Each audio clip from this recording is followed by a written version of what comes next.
Naghahanda na rin ang National Irrigation Administration sa Bagyong Christine.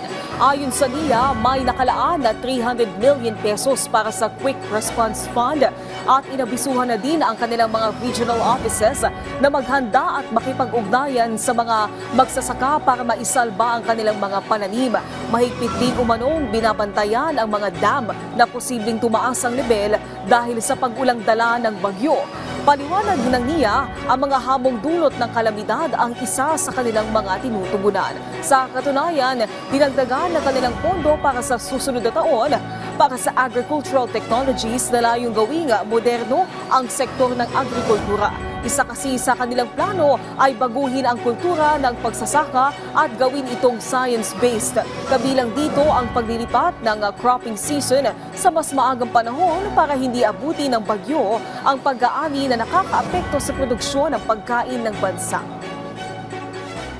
Ang number one, of course, na solution dyan is dagdagan natin yung ating irrigation facilities para tumaas yung ating productivity, tumaas ang productivity ng ating mga farmers. Pero may iniisip po tayo at may ginagawa tayo ngayong paraan para yung kakulangan natin ng bigas ay masolve natin ng madaling panahon.